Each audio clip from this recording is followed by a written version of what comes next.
Walt Disney's 1948 animated short, The Legend of Johnny Appleseed, famously depicts its title character as a Pennsylvania farmer eager to join the many settlers moving west out to the frontier. All those new settlers are going to need something to eat. And so Disney's Johnny determines to plant trees across the whole landscape in order to feed them.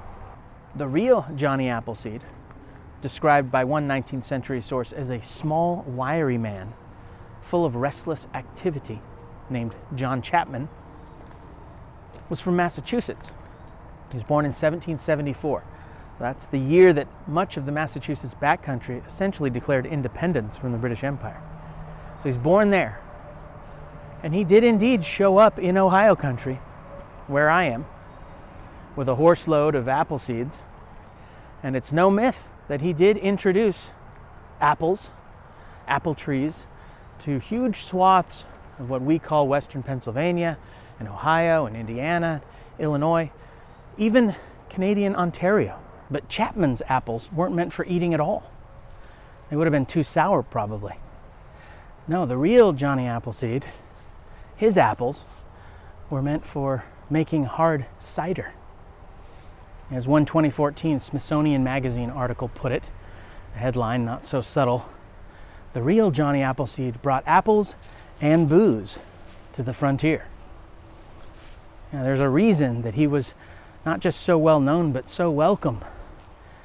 As one 1871 Harper's New Monthly Magazine piece put it, in every log cabin from the Ohio River all the way up to the Great Lakes and west to the Indiana Prairie. Unfortunately, along the way, he's not just planting apples. He's also planting dog fennel, which he considered as being possessed of medicinal qualities, but which today is considered a pernicious weed.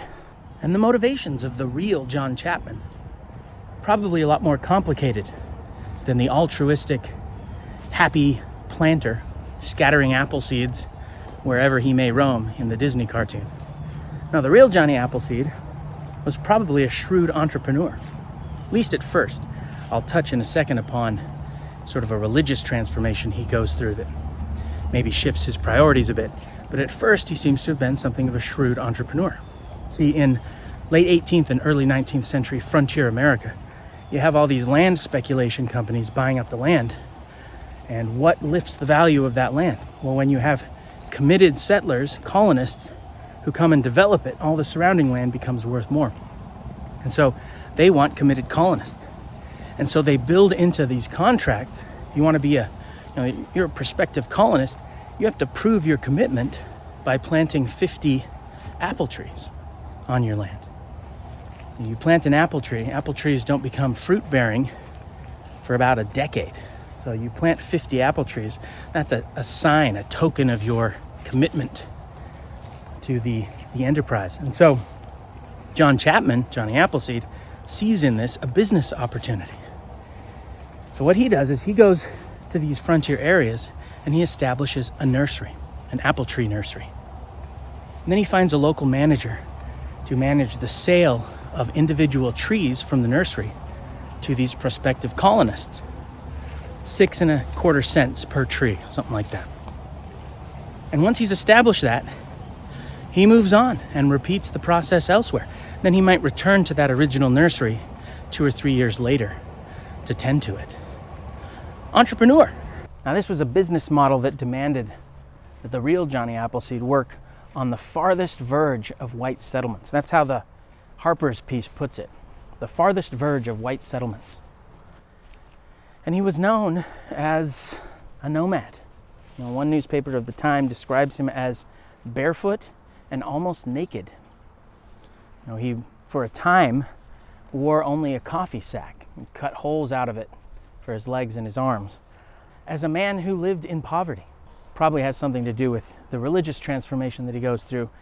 He sort of felt like his life of poverty mirrored that of sort of the original Christians. But in any case, this is the reputation that he accrued for himself as a barefoot, almost naked nomad, sometimes wearing a coffee sack. And of course, there was his signature hat, which was a tin vessel with a pointed visor at the front that doubled as a pot for cooking. And the labor could be hazardous. There was this one time where John Chapman, he's up in one of his apple trees, and he falls, and he gets his neck stuck between, sort of in the fork of two branches. And he probably would have perished. This is 1819, before he'd done most of his work, or at least a lot of it. We may never have heard of Johnny Appleseed had an 8-year-old boy not been around that day and discovered him and run and gotten help. Probably saved his life. And just because he's working on the frontier, planting way out on the frontier, does not mean that his enterprise is immune or protected from the vicissitudes of the larger economy. When the 1837 panic hit, so many businesses went belly up. Well, John Chapman's businesses were hit too. He used to sell trees at 6 1/4 cents. Well, during the panic of 1837, he's selling his trees for 2 cents a piece. And working where he did, that could be dangerous, skirting American Indian country. He's this lone white guy walking around. And yet, the American Indians left him alone. And he admired the American Indians quite a bit. He used their wilderness trails all the time. But they admired him too. They looked at the privation, the exposure that he apparently so readily endured, and came to the conclusion that he must be some sort of medicine man to do so. So they left him alone. Even during the War of 1812. The War of 1812, if you remember, most of the American Indians in this region sided with the British and devastated white settlements, white communities, white farms all along the frontier. But they left Chapman alone during those years too. He's still wandering free along their trails. In fact, he sort of served as like an alarm system to some of the settlements. When he knew of an impending attack, because of course he's wandering around, his eyes and ears open, when he learned of an impending attack, he would go warn settlements to leave, to scatter. In fact, there's one settler who remembers his arrival with a thrill. That's the word he used, thrill. With a thrill, he remembered the words that John Chapman apparently used in order to warn his community of the impending arrival of an American Indian war party. These are the words, according to that settler. "The Spirit of the Lord is upon me, and he hath anointed me to blow the trumpet in the wilderness, and sound an alarm in the forest. For behold, the tribes of the heathen are round about your doors, and a devouring flame followed after them." John Chapman's timely warnings during the War of 1812 may have saved hundreds of lives. Disney's cartoon Johnny makes friends with a skunk, and he's beloved by all animals. It's a Disney cartoon. But in truth, he's wandering around in country where, it's teeming with potentially dangerous predators, wild animals. Got rattlesnakes, bears, wild hogs, wolves, all sorts of things that could kill him. We do have one account, however, that suggests he was followed around everywhere he went by a wolf, a pet wolf, at least partially tamed by Chapman. So that could be the source of the Disney claim. Another potential source, I've mentioned this religious transformation he goes through. It seems to have imbued in him an almost Jane-like respect for all living creatures. And by the end of his life, John Chapman was a full-fledged vegetarian. As an itinerant orchardist or nurseryman, he's frequently passing through the various towns and settlements and American Indian villages along the frontier. Like I said before, he's well known. He was described by one near contemporary source as having long dark hair, a scanty beard that was never shaved, and keen black eyes. One newspaper of the time describes him as sauntering through town, eating his dry rusk and cold meat. Apparently that's before he became a vegetarian. Frequently he'd stop to entertain groups of children. Evidently he was a great storyteller, a master storyteller. So he'd stop and entertain the kids, or he would expound upon the mysteries of his religion to any adult who would listen. So he's a bit of a preacher too. But to little girls, he would gift bits of ribbon or calico. And there was, in that Harper's piece, a mention of this. This is 1871, so a few decades after Appleseed's death. So a lot of those little girls are now grandmothers when this piece comes out. It says something like, "Many are the grandmothers in Ohio and Indiana who can remember the presents she received while a child by poor homeless Johnny Appleseed." There's this one time where a sort of assertive settler notices that Johnny Appleseed is barefoot, so he gifts him his shoes. And Johnny takes them. Then a few days later, he's seen by the same settler walking barefoot in the cold. And so this settler, with not a little bit of anger, approaches Appleseed. It's like, "What the heck? I gave you shoes. Where are they?" And Johnny tells him that almost immediately he'd noticed a poor family making its way west. Some members of that family were barefoot, so he'd re-gifted the shoes pretty much right away to them.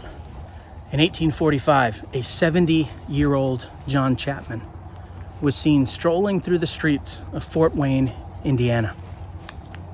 Then, a few days later, he died suddenly. One obituary hailed his eccentricity, and of course his strange garb, the way they put it, his strange garb, but also his cheerfulness, his shrewdness and penetration, that's how they put it, shrewdness and penetration, and his material self-denial. Again, apparently his religious transformation ate away quite a bit at that entrepreneurial spirit of his youth. He was buried there in Fort Wayne.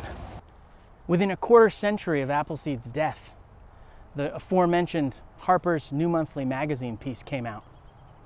Its subtitle was "A Pioneer Hero," a pioneer hero.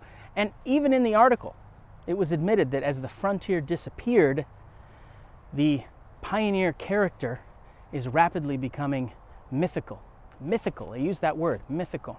The story of the nomadic nurseryman who spent his life planting apple trees in remote places had begun to take on a life of its own.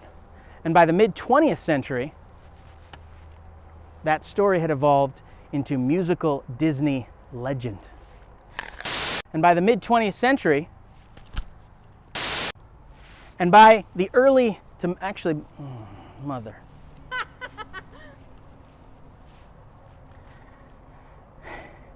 The story of the nomadic nurseryman who spent his life planting apple trees in remote places had begun to take on a life of its own. And by the mid-20th century, oh my gosh, by the mid-20th century, what do I want to say? Oh, look, guys. I got it. I know what I'm going to say. The story of the nomadic nurseryman who spent his life planting apple trees in remote places had begun to take on a life of its own. And by the mid-20th century,